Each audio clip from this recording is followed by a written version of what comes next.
I built a road on my land. HOA tried charging me $300 to use it. I blew them up legally. My name is Jordan Riley, and I never imagined my dream of rural peace would turn into a battlefield with a power-hungry HOA. It all started when I bought that sprawling 5-acre plot on the edge of Willow Creek Estates, a gated community I'd chosen for its quiet vibes and mountain views. The land was mine, deeded, surveyed, and free from any shared covenants, or so I thought. I poured my savings into building a private gravel road from the main street to my future home site, winding through my woods like a secret path. It was my escape, my sanctuary. Little did I know, the HOA vultures were circling. The trouble brewed the day after the road was finished.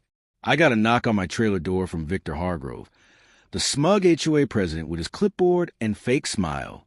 "Mr. Riley," he said, eyeing my fresh gravel like it was his personal kingdom. "We've noticed your addition. As per community bylaws, any access road benefits the neighborhood, so we'll need your contribution." He slapped down a bill for $300 monthly for maintenance and usage rights. I laughed at first, thinking it was a joke. My road? On my land? But Hargrove wasn't kidding. He claimed the HOA's charter vaguely extended to adjacent improvements, and since my road touched the community's edge, it was fair game. Refuse, and they'd slap liens, block my permits, even tow my vehicles if I drove on it without paying. Rage simmered in my veins. I'd worked 2 jobs to afford this place, escaping the city grind, and now these entitled busybodies wanted to extort me for something I own outright? I pictured their manicured lawns and petty meetings, Hargrove lording over retirees like Mabel Thornton and that weasel accountant, Derek Voss. They thought they could bully the new guy, but I wasn't backing down. I dove into research, poring over deeds, county records, and HOA documents late into the night, my coffee going cold as I uncovered their house of cards.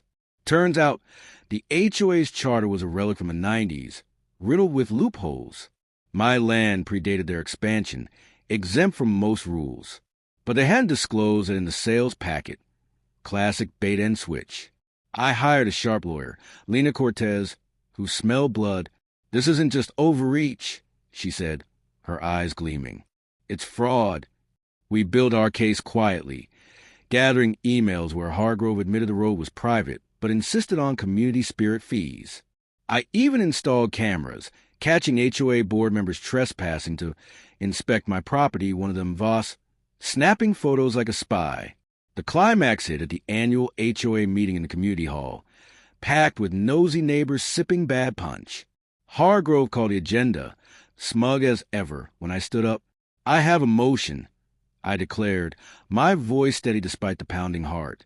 Lena unveiled our lawsuit, not just for the $300 scam, but for harassment, trespassing, and violating state property laws.